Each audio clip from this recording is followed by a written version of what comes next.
All right, let's talk about this week's elections. Now, I know it's easy to see these state and local races as just, local stories, but they are so much more than that. The results we saw, from Virginia all the way out to California, have seriously reshaped the political map for 2026 and beyond. So let's get into it. So the big question we're really going to try and answer here is pretty simple. When all the dust settled and the votes were tallied, who really walked away with more power, more momentum, and a clearer shot at what they want to do next? Okay, before we dive deep, let's do a super quick rundown of the big headlines. In Virginia, Democrat Abigail Spanberger clinched the governor's race. Same story in New Jersey, where Mikey Sherrill won the governorship. Then you have this huge upset in New York City, with Zohran Mamdani becoming the next mayor. And way out west, California voters give a thumbs up to Proposition 50, which is all about redrawing the state's congressional maps. That is a lot to unpack. So first things first, let's break down who came out on top. We're going to look at exactly who won, what they won, and why it matters, starting in the Commonwealth of Virginia. So, our first clear winner? You gotta look at the Democrats in Virginia. Abigail Spanberger didn't just win, she made history as the first woman elected governor there. But the really big story is the power they now have. Democrats already controlled the legislature, so her win gives them what's called a trifecta. Think of it like this. One party now holds all the cards, the governorship and both houses. That gives them a clear runway to push their agenda in Richmond. And this brings us right to our second winner, moderate Democrats. It's really interesting. Both Spanberger in Virginia and Mikey Sherrill in New Jersey basically ran using the same game plan. Let's call it the pragmatic playbook. They stayed focused on kitchen table stuff, the cost of living, good governance, and it's a message that clearly worked with suburban voters, who are maybe just a little tired of all the national political drama. Their wins really prove that this more centrist, less drama approach can still win in these super important swing states. But hold on, it wasn't just a win for the moderates. Over in New York City, the progressive left scored a massive victory. Zohran Mamdani, a 34-year-old Democratic socialist, won the mayor's race on a platform that was, let's be honest, seriously ambitious. We're talking rent freezes, higher taxes on the wealthy, free childcare. He really tapped into the economic anxieties of a younger, more diverse group of voters. And his win? It's a huge stamp of approval for that brand of politics in the biggest city in America. And for our last big winner, we're heading out to the West Coast. California Democrats, with Governor Gavin Newsom leading the charge, went all in on Proposition 50, and it passed. Now, what this does is let the state legislature, which, by the way, is heavily controlled by Democrats, redraw the congressional maps. This is a huge deal. It lets the party in power draw district lines to give their candidates a better shot, a process that can get pretty controversial. But the bottom line? Analysts think this could net them up to 5 more U.S. House seats in 2026. That is a game changer on the national level.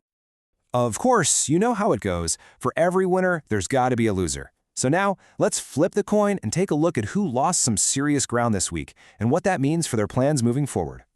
While the most immediate hit is to the National Republican Party's strategy. As you can see here, Prop 50 passing in California makes their job of holding on to the House majority in 2026 a whole lot tougher. And this isn't some far-off problem, it has consequences right now.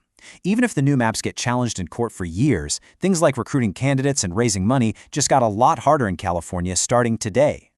What makes this setback in California sting even more is that it completely punctured a narrative that was being built up. Before the votes were even counted, former President Trump had already started framing the election as potentially rigged, basically building this storyline that the only way they could lose was through fraud because their momentum was just unstoppable. But when the votes actually came in, the scoreboard told a totally different story.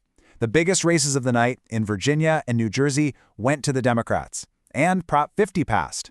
That combination really puts a dent in that whole inevitability story, and you can bet gives Democrats a real boost in morale and fundraising as they start looking toward 2026.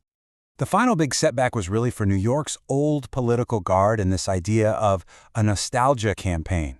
The mayoral race there saw these established, former political figures just fall completely flat against this incredible grassroots movement. It's a clear sign that the city's politics have moved on from that old-school, top-down machine approach where a few insiders called all the shots. People just weren't interested in going back to the old ways. Okay, so we've talked about the winners and the losers, the big political chess moves, but let's bring this down to earth. What does all of this actually mean for you? How could these results affect your life? This table really lays it out. Let's start with your wallet. In Virginia, you can probably expect a practical focus on the economy. In New Jersey, it's all about affordability and taxes. And in New York City, rent policies and public transit are now front and center. Now, what about your rights? Well, Virginia is now in a position to take major state-level action on abortion access. And finally, the big one, the 2026 map. The whole game has changed. California is going to have new districts that, assuming they hold up in court, will completely reshape the battle for Congress. So, when you add it all up, when you look at all the pieces on the board, what's the final verdict from this election week? Well, the bottom line is that while the national picture is always complicated, this specific round of elections definitely tilted in one clear direction. At the end of the day, this is what it boils down to. Democrats locked down state house power in a critical swing state, their progressive wing took over the biggest city in the country, and the party engineered a much sunnier outlook for their chances in the House of Representatives. Now, don't get me wrong, Republicans have plenty of advantages in other states, but the scoreboard from this particular week, it clearly belonged to the Democrats. Which leaves us with one last question to chew on.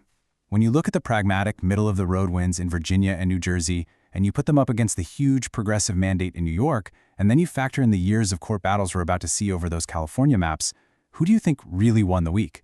Was it the party's moderate wing, its progressive base, or was it the lawyers who are about to get very busy fighting over every single one of those district lines?